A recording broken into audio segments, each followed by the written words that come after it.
കേരള ബ്ലാസ്റ്റേഴ്സിന്റെ നായകൻ അദ്രിയാൻ Luna club വിടുമോ? മഞ്ഞക്കുപ്പായത്തിൽ വീണ്ടും ലൂണയെ കാണാൻ സാധിക്കുമോ? ആരാധകരുടെ സംശയങ്ങളേറെയാണ്. താരത്തെ സ്വന്തമാക്കാൻ മുംബൈ സിറ്റി രംഗത്തുണ്ട് എന്ന വാർത്തകളാണ് ആരാധകരുടെ ആശങ്കകൾക്ക് കാരണം. എന്നാൽ ലൂണയുടെ കാര്യത്തിൽ എല്ലാ സസ്പെൻസും അവസാനിപ്പിച്ചിരിക്കുകയാണ് ബ്ലാസ്റ്റേഴ്സ് മാനേജ്മെന്റ്. ക്ലബിന്റെ സഹുടമയും ഡയറക്ടറുമായ നിഖിൽ ഭരദ്വാജ് ലൂണയുടെ കാര്യത്തിൽ ഒരു അപ്ഡേഷൻ നൽകിയിരിക്കുകയാണ്. ലൂണ ബ്ലാസ്റ്റേഴ്സ് വിട്ട് എവിടെയും പോകില്ല എന്ന അപ്ഡേറ്റാണ് നിഖിൽ ഭരദ്വാജ് നൽകിയിരിക്കുന്നത്.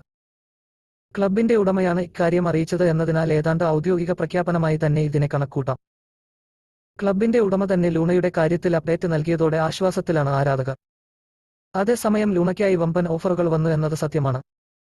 ISL-ൽ മികച്ച പ്രകടനവും നടത്തുന്ന ലൂണയ്ക്കു വേണ്ടി ക്ലബ്ബുകൾ രംഗത്ത് വന്നതിൽ അത്ഭുതപ്പെടാനില്ല. കഴിഞ്ഞ ദിവസം പ്രചരിച്ച റൂമറുകൾ പ്രകാരം മുംബൈ സിറ്റി FC-യും താരത്തിനായി ശ്രമങ്ങൾ നടത്തിയിട്ടുണ്ടാവും.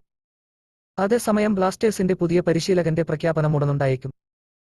പുതിയ പരിശീലകന്റെ കളിശൈലിയിൽ തനിക്ക് സ്ഥാനമുണ്ടാവുമോ എന്ന കാര്യം നോക്കിയായിരിക്കും ലൂണ കരാർ പുതുക്കുക എന്ന വാർത്ത മനോരമ ന്യൂസ് പുറത്തുവിട്ടിരുന്നു. നിലവിൽ ബ്ലാസ്റ്റേഴ്സ് ഷോർട്ട് ലിസ്റ്റ് ചെയ്ത പരിശീലകരുമായി ഇന്റർവ്യൂ നടക്കുകയാണ്. ഈ ഇന്റർവ്യൂയിൽ ലൂണയുടെ കാര്യം പ്രതിപാദിച്ച ശേഷമായിരിക്കും പുതിയ പരിശീലകനെ ബ്ലാസ്റ്റേഴ്സ് തിരഞ്ഞെടുക്കുക.